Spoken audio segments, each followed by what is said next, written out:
Niko na mwana manti. Mwana nani? Mwana manti. Mwana manti. Hebu waambie. Yaani manti ni baba yako au wewe mwenyewe? Yaani wewe unaitwa nani? Mimi naitwa Jafet. Jina lako lingine hilo. Mwana manti.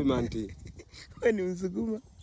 Ni Msukuma kabisa. Yaani ndio Msukuma gete. Ni Msukuma gete. Niko na mwana manti. Yaani ni Msukuma original kabisa. Yaani manti ni babu au ni bibi? Yaani ni babu yako au ni baba? Ni baba yangu wa utani. Baba yako wa utani. Mwana manti. Wasukuma tulibagisha hivyo wasalimia Wasukuma. Wasukuma muda kama haya tunasema mwangaluka. Yaani mwangaluka ndio nini kwa Kiswahili? Kwa Kiswahili za asubuhi au shikamoo. Eti. Yaani Wasukuma mwangaluka. Yaani habari za sasa hivi au shikamoo. Kila maana ndio kawaida. Ndio kawaida. Umekunywa maziwa? Maziwa sana, nakunywa kwa maziwa sana. Eti. Nyumbani yapo? Nyumbani yapo mengi. Jamani, kama unavyoona kwa maana manti kwako ni kule kabisa kule. Ni kule ng'ambo kule.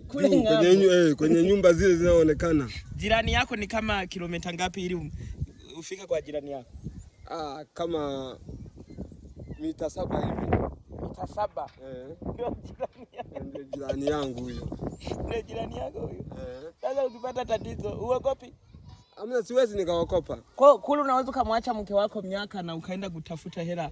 Hata miaka 5 namwacha tu. Na unamkuta. Unamkuta tu. Sisi Wasukuma wao tunaacha hata miaka 5. Naenda kutafuta. Na unamkuta yuko vizuri. Unamkuta yupo vizuri. Tuseme na ng'ombe anakamua maziwa. Yaani ng'ombe ndio mlinzi. Ng'ombe mlinzi. Yaani ni kwamba Wasukuma historia yao. Wanaweza wakatoka hapa kaenda mwa Dar es Salaam, mwa wapi kutafuta, umeona? Lakini mwanamke akamkuta. Anamkuta yupo tu. Na ndio maana nyie mnamiliki hela. Tunamiliki hela nyingi. Hivi hapa ndio Katoro?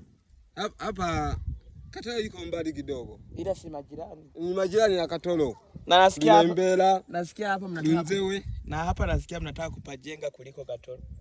Hapa ndio tunataka tujenge magorofa hapa.